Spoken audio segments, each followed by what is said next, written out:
Hi everyone, it's Hi. Thursday again, and this is In the Middle with Cass and Jamie. And Jamie, yes.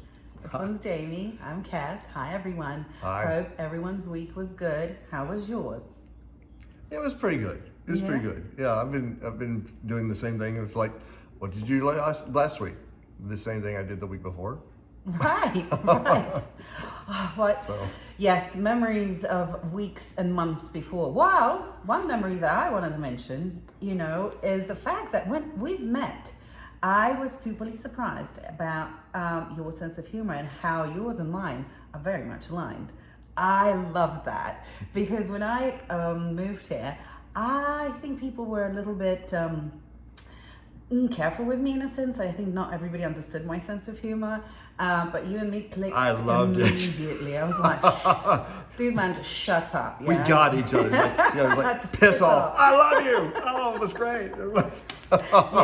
yeah, and I think that was fantastic. Yeah. No, it was kind of like, anybody, whenever I went to graduate school up in Baltimore, and whenever they'll call me Hun, I'm being from the South. I mean, I'm there, so I'm like, oh, Yeah. I love you. I melt in their hands. I'm like, oh, you call me Hun. So, Hun, yeah. All right, my hun. So. Yeah. So, how was your week generally, apart from doing all of the lovely same things, routines of anything interesting? Nothing too interesting. I mean, just kind of trying to do some of the new things that I'm doing for myself and so forth. New hobbies, I should say. Okay. New habits, maybe a few little habits too, but but we'll get into that later. Oh, but, yeah. Yeah. So just normal stuff, like now, just trying to get ready for the Christmas season. Oh yeah, Christmas season, holiday season's coming, yeah.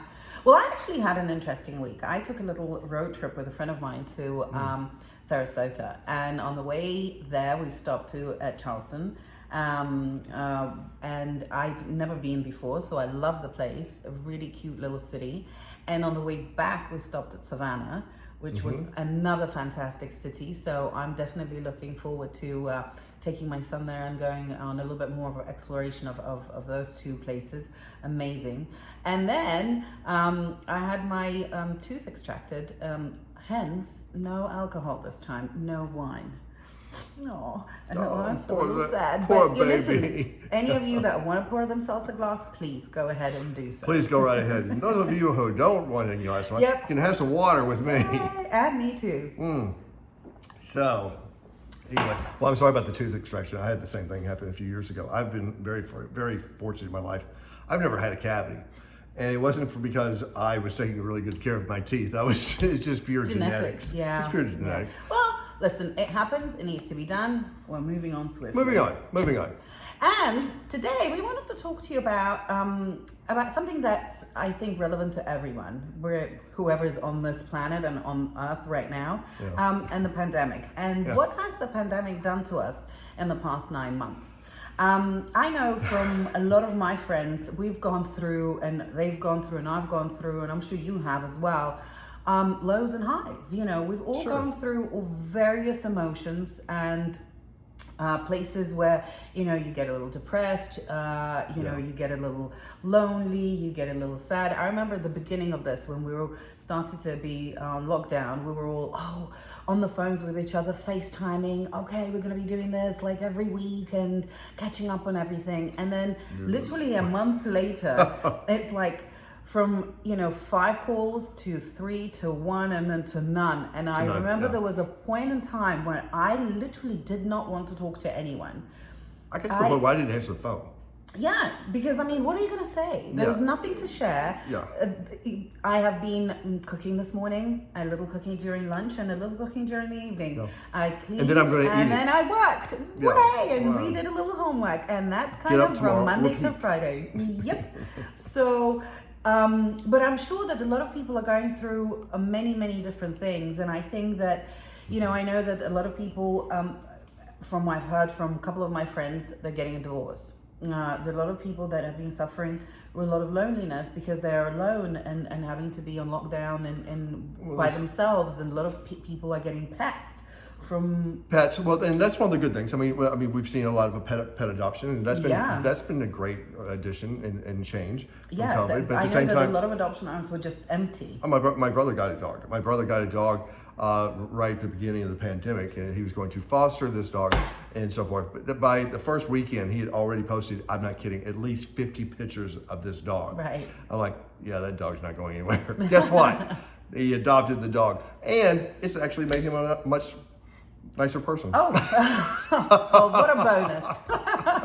What a lovely bonus that is. Anyway, it's good. Yeah. But I know that a lot of people are also going through, people have lost jobs. And I know that because of virtual learning, a lot of kids are not getting their proper education because a lot of people don't have the ability to get connected, stay connected. It's either they don't have internet or good or solid connection, or they don't have equipment like phones or good phones or even laptops. Right. So there's going to be a lot of catching up for a lot of people to do, and that's I believe that's like one of the hardest things that a lot of families are going through. Yeah, and I wonder what kind of impact that's going to have. It's going to be interesting to see how this impacts kids and families and so forth, but especially kids while they're going through their education and through school, and how this is going to impact their skills, their abilities, and so forth. And it's going to be a few years before we see the full ramifications of all of this. But at the same time, it is what it is, and we just all have to keep moving forward and keep a good attitude and so forth, because being down about it is really not going to make it any better. But we also want to know what kind of things that you've been going through as well, and how you've managed to overcome them. What issues you had to deal with and what helped you, because that's important to share. Every one of us found their own way of getting out of particular situations and difficulties, and I think that if we share those kind of things, that might be helpful to some. Yeah, I think being positive and keeping those positive things in front of you. There's enough bad stuff out there on the news and so forth. I mean, I've gotten to the point. I don't know about you. I've gotten to the point I don't even watch the news.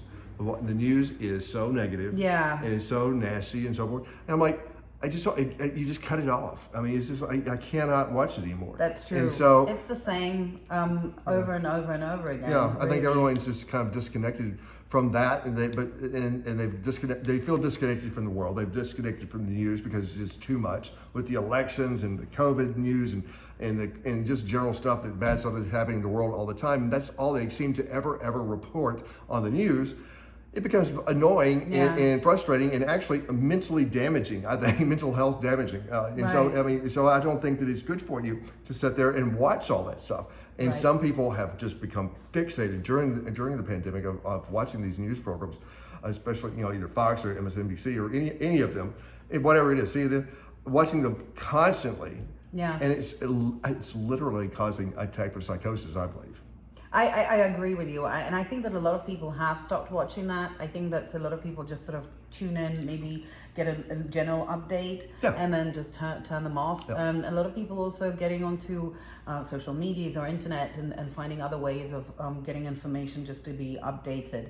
But I'm wondering what this pandemic is going to do to us in a sense of the holiday spirit that's coming up. Obviously we've already gone through Thanksgiving, and that has been interesting for many and challenging for a lot of people. But there is all sorts of holidays coming up, and I think that this is going to be a crazy new way, and I think that we're going to be remembering this in many years to come, and kids are going to be learning about this in school. Yeah, I mean, but there's two ways you can look at this. Well, I for myself, I just decided last week to cancel my trip to, I don't know if you remember from last week, we talked about this. I'm originally from Tennessee, and I decided to cancel my trip to Tennessee, and I was going early, between the 4th and the 13th, to see my family and so forth. And I decided last week, the day before my flight, to cancel the entire trip because it just wasn't worth it, because I wasn't going to go home and kill my mom and dad and my all the members of my family, for Christmas. We'll just risk it. Yeah, or risk it. And quite honestly, I mean, do you want more Christmases, or do you want to just kind of like sacrifice one and then you'll have more? Yeah. or you want to just go all out and just, this could be the last one. And so I'm not trying to be morbid in any kind of way, but I want to be realistic. And so I think we all have to be responsible for ourselves, but also we have to be responsible for other people that we know and love.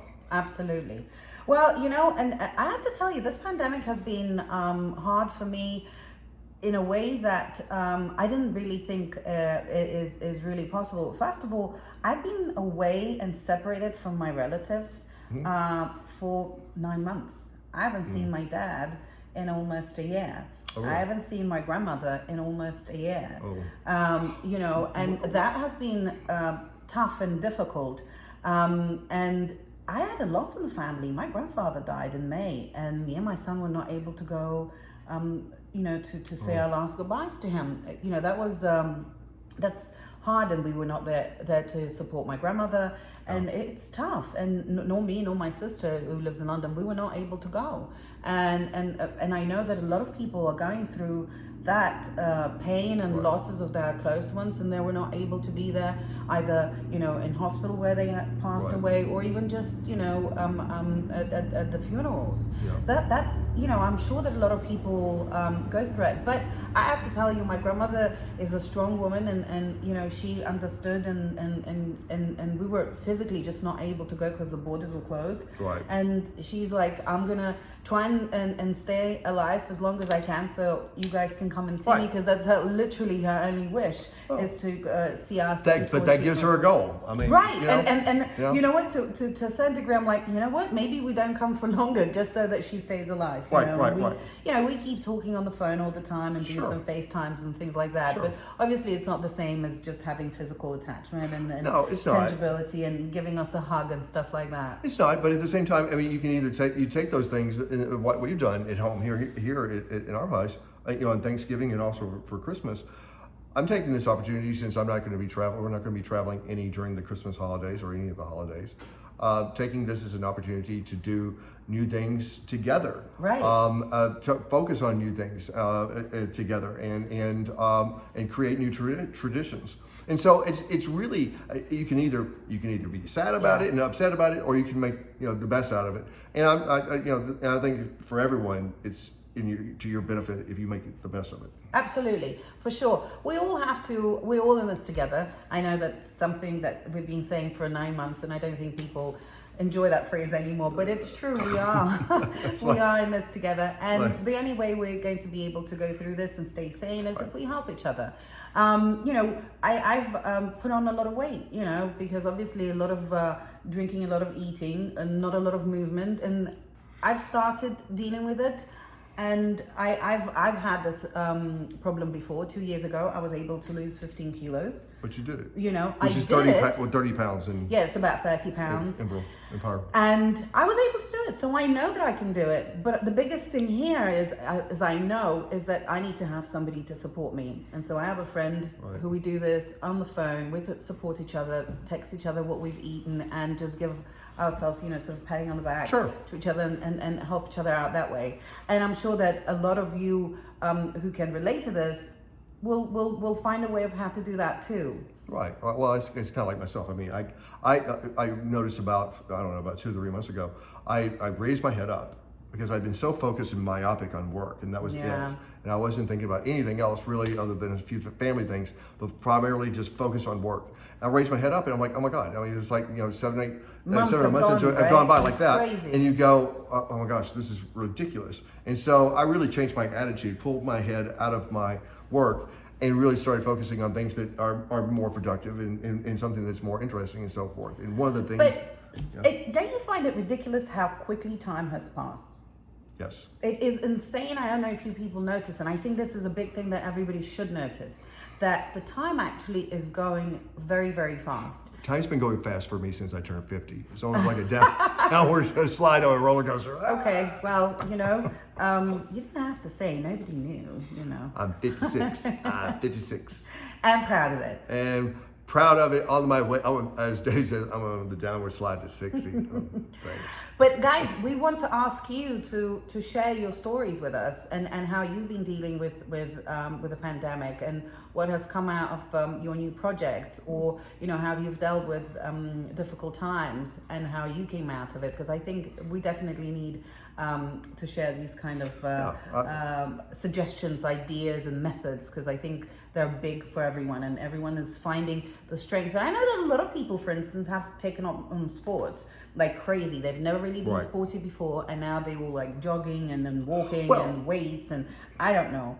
I think Tell me about with you, because you came up with something. Well, I've had a few things I've come up with and so forth. And one of the things that I came up with was started around Thanksgiving. Was I decided, after sitting around in the pandemic and having all these cooking shows on TV all the time, and you go, well, it can't be that hard. And so I decided I'm going to cook. And so on Thanksgiving, I just had my mom on the phone going through family recipes, and I cooked Thanksgiving dinner, and I did a really good job, and I didn't burn anything, and nothing caught on fire. Oh, that's good, yeah. The house is still here. So yeah, and so, but anyway, what turned me on to is cooking, and it turns out I actually can do this pretty damn well. So I'm cooking now, and I made pies the other day, and I'm making Christmas cookies this week. The stress that you should really make sure that everyone is from scratch. From scratch. No, I'm bringing it from scratch. scratch. I am bringing these things, making these from scratch. This is none of that canned stuff. I mean, this is mixed, ready mixed things. No pre-mixed stuff. Like this is from scratch. Flour and eggs and all of it. They're literally my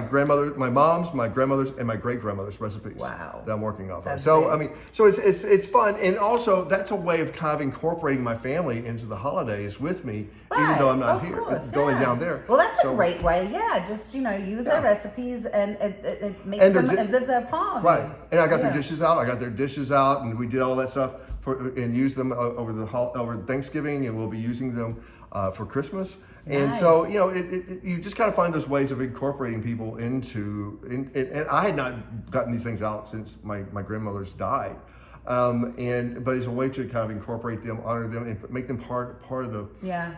The festivities at your own home, and so it really didn't feel that disconnected. Sure. And also the thing is, we all also have to remember that this is just a temporary situation. Course, yeah. It's going to be better, It's and not permanent. it's going to be fine. I mean, we have a light at the. We will be able to go back to the restaurants. We have Yes. And we have a light at the end of the tunnel. Or go to I don't know, pools, which we will miss this summer. Or skiing, or classrooms together, or gym classes, with other people. Or believe it or not, going to work meetings together. I know. Wow, I mean, because you want social interaction. Going to meetings, that's a good one, because I think even though going to meetings and obviously things are going to normalize at one point, but do you think that there are a couple of things that might actually stick and be positive and be good from this pandemic? Because I'm thinking, for instance, you just said going to meetings. What's our normal things that we do and gestures that we do when we meet? We shake hands. Right. So I'm thinking that can just go away, and we don't have to do that ever. And go back to the Asian style, the Japanese. I don't know. It's a little weird. I don't know if that's good. Yeah, we'll see. Or elbowing. Yeah, everybody's going to kind of be used to it and so forth. I think one of the other good things that we've that's come out of this, some of the good things that have come out of this is that we are much more conscientious about cleanliness, washing our hands, being conscientious about other people. If you have a cold or something. And I think we may have talked about it before, but I mean, when I've been in Asia, people had the mask on, but they didn't wear the mask because they didn't want to get other people sick because they had a cold. So I think being much more consciously aware of what's going on and how you impact the herd, if you will, and making sure that you're being responsible and taking care of yourself and taking care of others at the same time. Because we're all in this together, because ultimately we've got to get this past this thing. Yeah. Tell us what you think, what you would like to say after this pandemic leaves us. Or what do you want to do? I imagine the airlines and the travel industry are going to be swamped. It's going to be for sure. I think tidal wave. Well, actually, do you think that will happen? Because I'm thinking that I think it will. it will be also very difficult because a lot of people have lost their jobs. I don't know how much traveling people will be able to do. Well, you don't have to be going to to Saint-Tropez and everything else. I mean, you don't have to be doing these So things. we wouldn't mind, wouldn't we? Oh, like, hey, I'll take it anytime. But get on the road. America's a great country. Great. Go, I mean, I just went on a trip, and I loved it. Yeah. With that trip, that you did, and just going, driving across America Right. and taking our country and the treasures that we have here, it's an amazing gift and so forth. And also, it's not too far to drive into Canada or Mexico. So I mean, so it's really. And I have to say, Americans are very lucky in that respect because they have the sort of the great benefit of having ability to not leave their country but still be able to go to the ocean, Well, to the mountains if right. you want to ski, the if you desert, want to, so you have kind of almost all the pleasures. We have all of it. I mean, and it's easy. You don't have to even fly. You can drive. The roads are fantastic. Yeah, and it's like Europe. I mean, Yeah. we're the size of Europe, basically. And so you just think about get the changes of food. You have nice cheeses. But I wouldn't go as comparing it quite to Europe. No, but what I'm saying, size-wise, Size-wise, in topography and everything else, and what the countries offer that way. Yes, of course.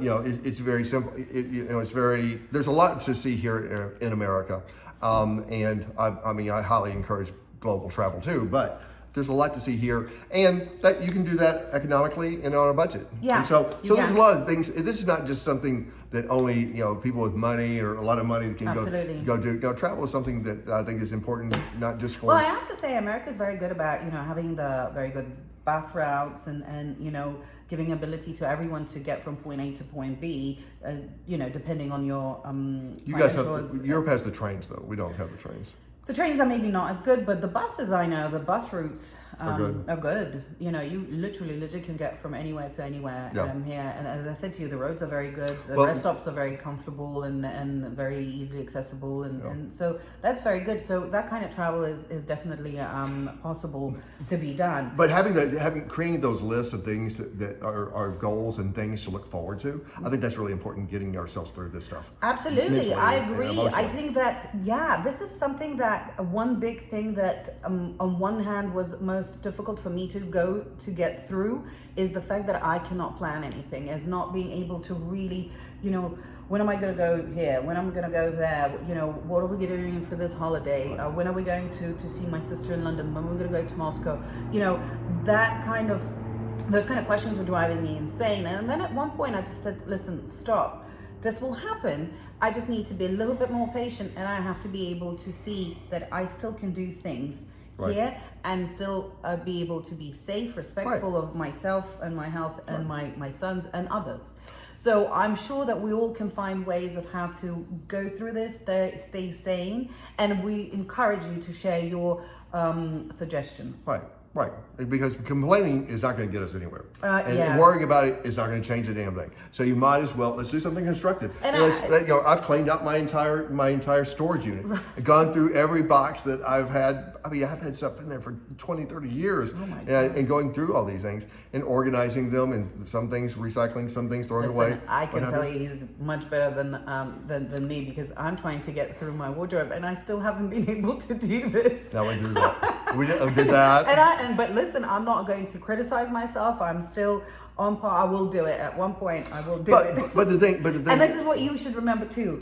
Don't be too harsh on yourself. Right.